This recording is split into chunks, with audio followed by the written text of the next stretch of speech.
Hello. Hello, Marco. Hello.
Okay. Hello, Marco. Hello, Carsten.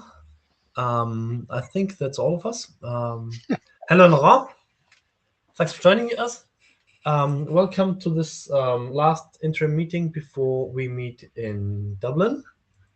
The main point for today is that we will discuss what we talk about in Dublin, but let's also use that opportunity to talk about the general document status. Yeah, this is an IETF meeting. The note well applies, but you all know that, so I won't be showing any slides here. Anything more that you want to talk about before we start right into it?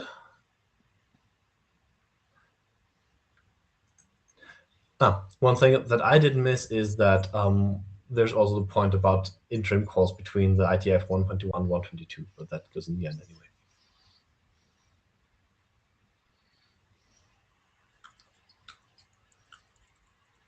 Hearing nothing else, let's jump right into it. Carsten and I have been assembling a few notes already on the status, so one's very quick. And Carsten, please interrupt me at any time if there is anything you would like to add. Update grammar is in RSC editor state, so that's progressing. EDN literals is currently in the state where from the working group last call it was sent to Carsten and Pete, who had the strongest opinions around the correct use of ABNF. My curious question there is was the outcome that there will be any technical change, and what's the rest of the outcome? So the outcome was that we looked at a number of editorial changes that might be useful in making this easier to understand for implementers. And we wanted to do this by doing editorial changes to the result of the current editorial round, which is almost completed. There are a couple of things that need to be moved from the detailed comments to the ABNF to the main text. So that still has to be done, but right now I have so many internet drafts in the air that I cannot quite say when that is going to happen, probably by the latest Sunday. And given that these are probably non-controversial changes, I plan to have another PR then that has the editorial changes we agreed during the first design team meeting. And then we have a checkpoint where Pete talks to various implementers who have expressed an opinion on this. And of course, we don't know what that discussion will yield. So I don't know what the next step after that will be.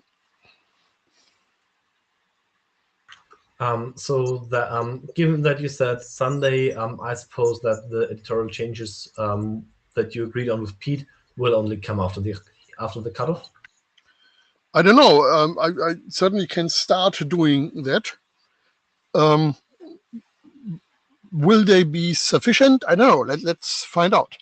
So maybe the discussion that Pete will have with the implementers indicates that we need more editorial changes or that we even need a technical change. But right now, I'm pretty confident that we can get this done before the Internet Draft deadline for Dublin. That would be great. By get this done, I mean getting the document out there. Yeah, right.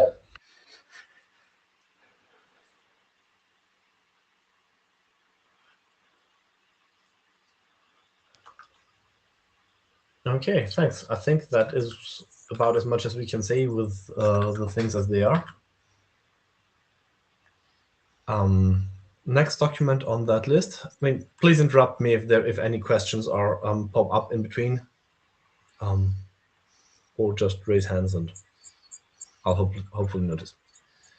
Okay, next item on that list is EREF, but as that depends on EDN literals, progress will be determined by how that progresses. So I don't think there is much more to add here.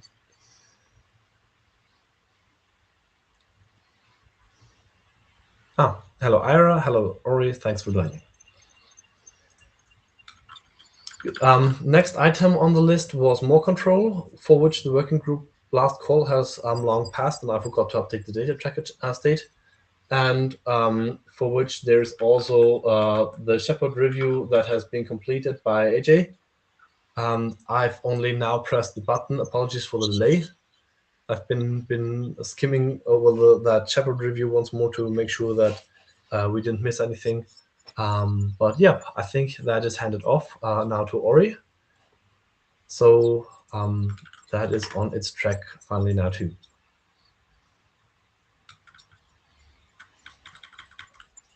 And the last on our list for today is Pact, which is currently in a state where implementers can implement it. As far as if I remember correctly, we even did have a working group last call, but the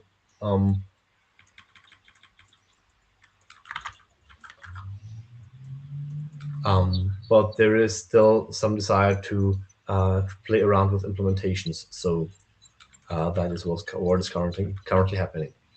More of a side note that would, apart from the belonging to this, rather fit into the AOP. I've posted a link in the minutes on a document where I'm personally playing around with CBOR as well as other serialization formats that are popular in the embedded world, just for essentially to show off CBOR, which might also have input for more applications for Pact, in particular looking at how it can be used in string formatting, but details for that probably don't belong in this meeting unless someone wants to pick it up.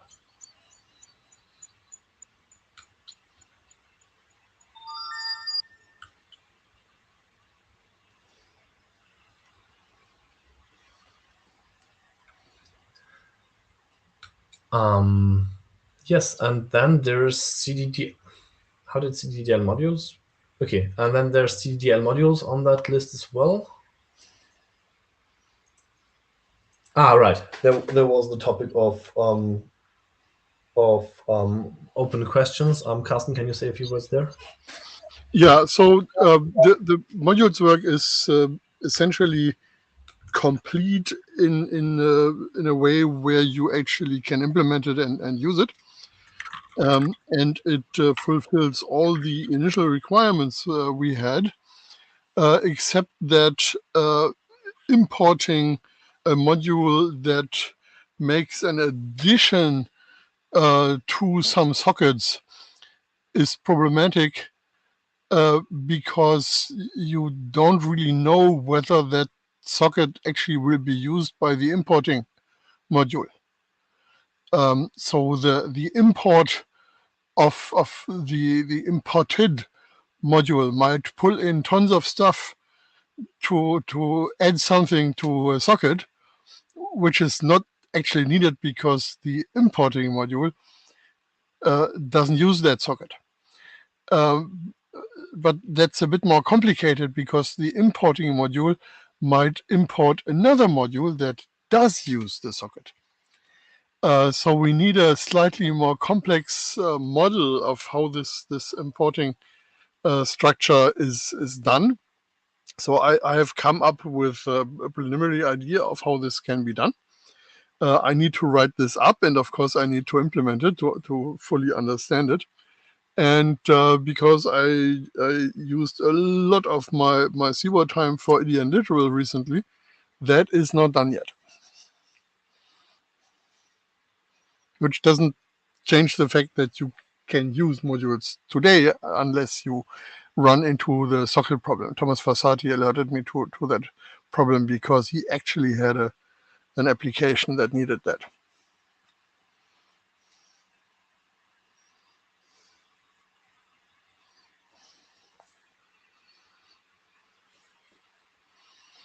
So of course, please do play around with it, knowing that sockets won't quite work right.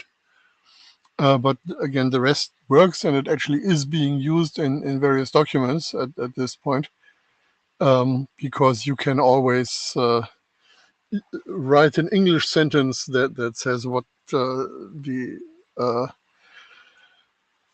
annotation, the comment that is used to do the import, what that actually is supposed to do.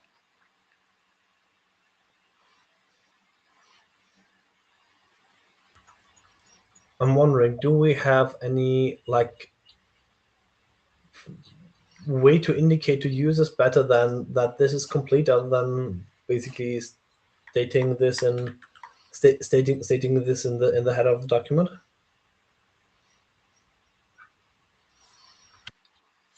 Well, I was hoping this transitional state would be much shorter than the months we now have been in that. But yeah, it's we probably need to make use of the concept of an implementation draft more. And we had made some changes in where was that, Vancouver? I don't remember. So we discussed that there should be something like an import star, and that needs to be reflected in the document. I actually think it is in there now. Haven't looked at this for 6 weeks.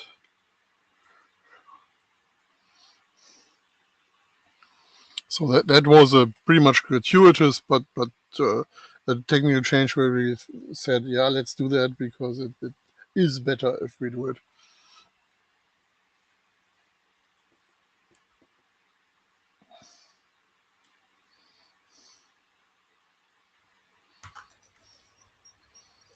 Oh, yeah. Ori just mentioned on chat that it might make sense to add an implementation status section.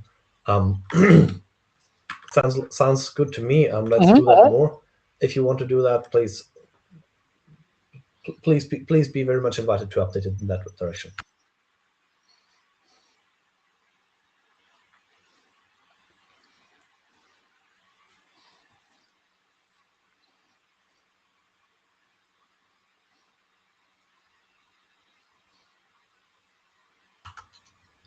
So we have a section 2.7 that gives a specific command line interface that has been used in implementation. And we probably want to keep some discussion of command line interfaces in there, but we probably want to add other tools that do this with respect to the discussion of command line interfaces, and not just with BCP 205 section that gets removed when this is published. Yes, those could be parallel things, and just with some cross-referencing.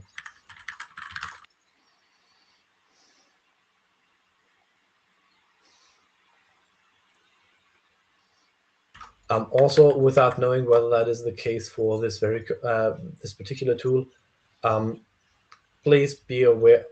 All authors be aware that there is this additional resources field in the data tracker. If you can't put something in there because of current document status, ping Barry and me, and we can always do that for working group documents. That's a good place also to advertise implementations in parallel to a BCP 205 section.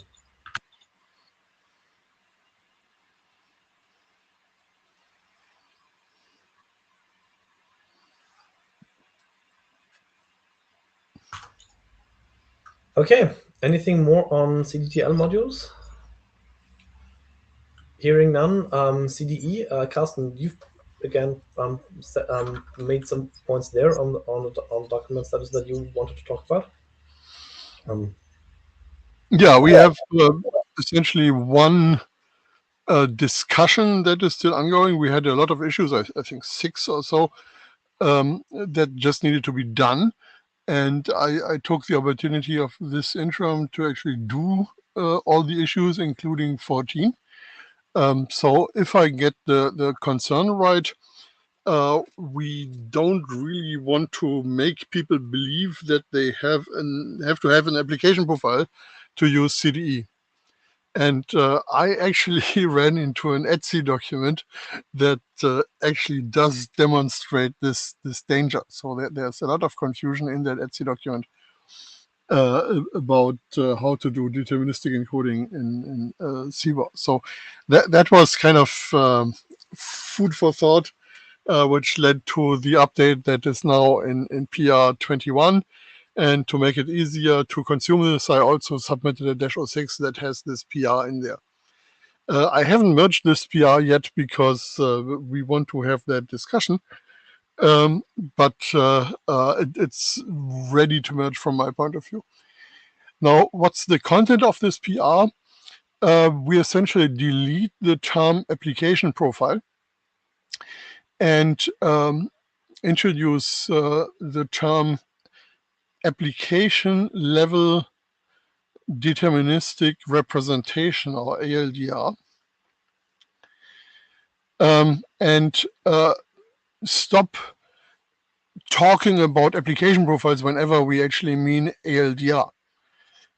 Because most ALDR rules will be in specific CBOR protocols and not in a general application profile that applies to many CBOR protocols. DCBOR is the only document that we currently have that documents ALDR rules that go beyond a single protocol.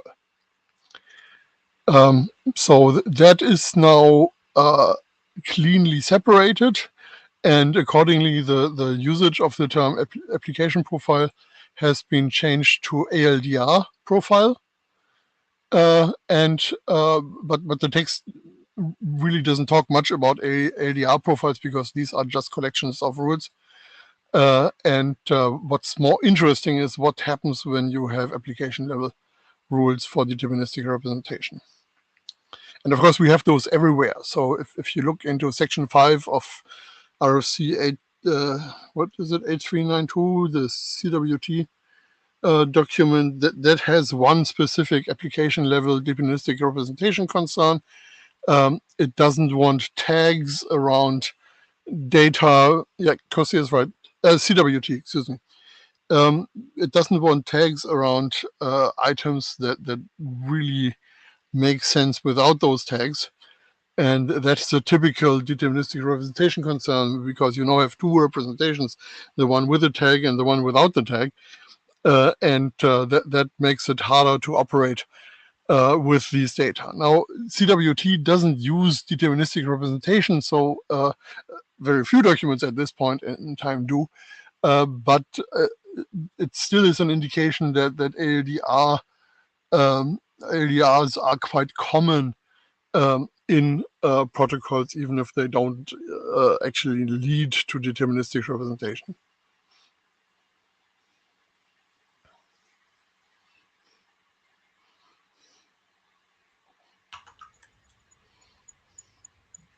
So Lawrence, did you have a chance to look at this?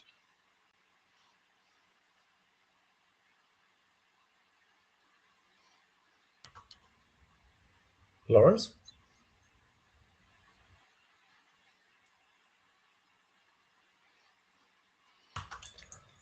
I mean, I don't expect Lawrence to do that when he gets the draft 90 minutes before the meeting, when he should be sleeping still. But if he has seen it, it would be interesting to hear. Also, apparently his microphone has not waken up yet, so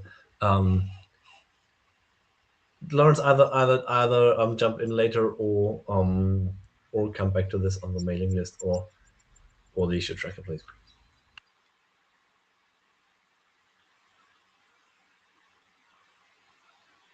Okay, I'm just repeating from chat. Lawrence has a look and seems like a good direction. Thanks. Thanks for coming on. No microphone. Doesn't work. You're still muted.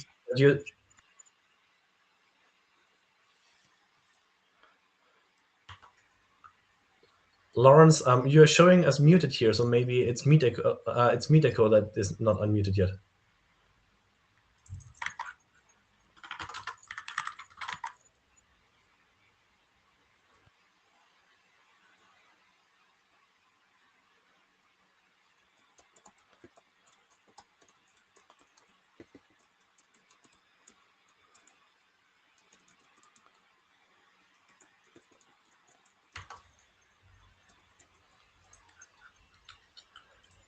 Okay.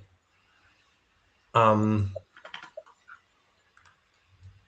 let's see whether we can come back to this with the if Lawrence's microphone starts working later.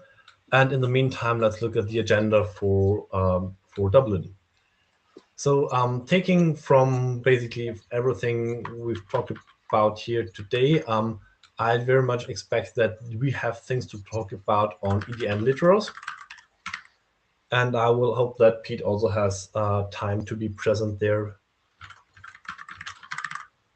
because that will help kind of establish that we are addressing the points that were controversial last time. Now I can speak. Hey, thanks. Yeah. Please go ahead. Yeah. So I just real quick. I mean, I did look at it briefly, and like in the last 3 minutes while you were talking, and it does seem like we're going in the right direction there. Yeah. Anyway, appreciate that change, and I will look at it in the next day or two and provide some comments. I also do have other comments on CDE that I haven't processed yet, but I will share those too. Great. So if you can put these in time, so I can still do something for the internet draft deadline, that would be appreciated. Okay, I'll see if I can do that.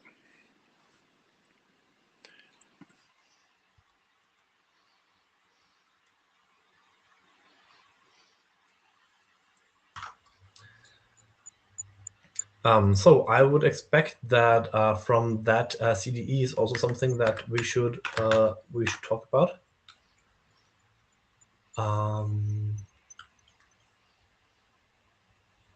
Going through the others, CDDL modules probably won't have an update by then, so I would softly assume that this is not something we essentially need to speak about. How much time do we have? We have 1 hour, so I'd say let's start with the ones where we know that we have an urgent need to talk about it, and then see whether we have time left for things that are less urgent. But then again, I think EDN literals and CDE are the two ones with urgent needs anyway. So if CDL modules is something that you want to present updates about, or especially and gather feedback from the group, that might be a good time. What's your take there? Yeah, I think taking some time to properly explain what the problem is, and probably at this time what the proposed solution is, probably makes a lot of sense. I mean, it is a somewhat esoteric problem, but since Thomas already ran into it, we definitely have to address it.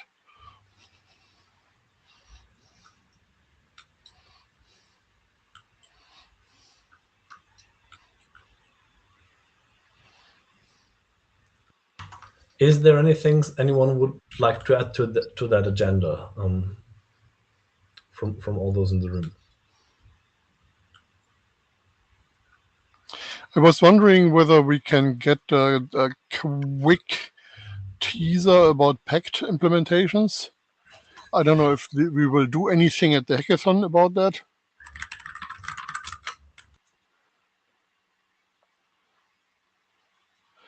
But we always have something that is interesting for CBOR coming from the hackathon. Sorry, mixed muted myself. So I just added a line below the agenda for the Dublin session, just before you mentioned hackathon, about the hackathon.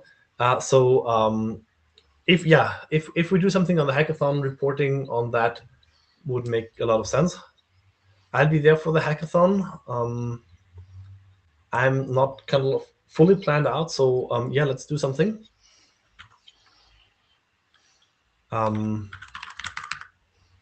Who else has implementations of this and would like to play around with it?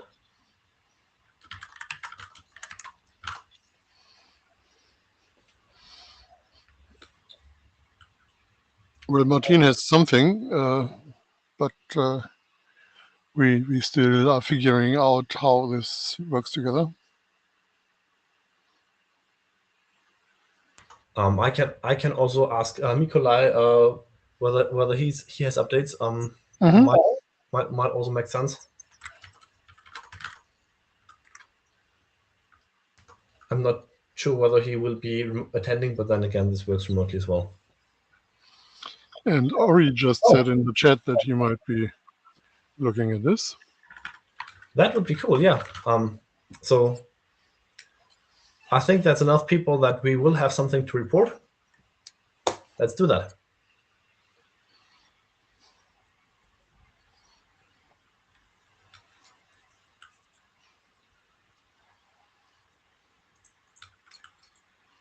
Okay. Then the last thing on the agenda for today is about the interims between the next IETF and the next after that. From the point of view of when to do it, I think the current schedule has worked fine. In terms of how often we want to do this, unlike in the last interim period, we've had very few actual interims that were not cancelled. So in the interest of focusing things, I'm wondering whether it might make sense to reduce the frequency to say from every 2 weeks to every 4 weeks, so that there is more accumulating in there. But I'd like to have feedback on that. And I see Rohan in the queue. Rohan, please. Yeah. So my experience has been that by having the 2-week cadence, the problem is just because people are busy. It's not because people are not necessarily prioritizing things. This happens to be a really important window for people in North America and Europe to talk to each other, and so there are lots of things going on. So I think that you're going to have only slightly higher attendance on an every 4-week cadence. I think it's best to reserve the slot and then cancel as needed. So I'm not sure I got all of that, but at least I got the takeaway that is better reserve and then cancel on demand. And what I can do in order to make those cancellations easier to handle is to move ahead a bit the time when I make the decision on do we have something or do we not have something. Yes, that's what I was going to suggest. Yeah, that will only work if I put something in my calendar, but that I can do.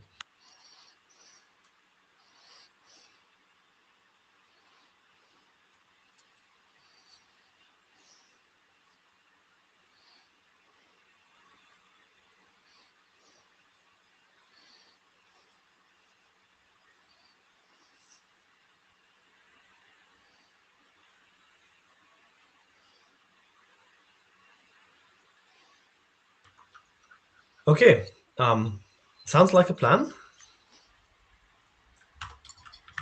Any other business?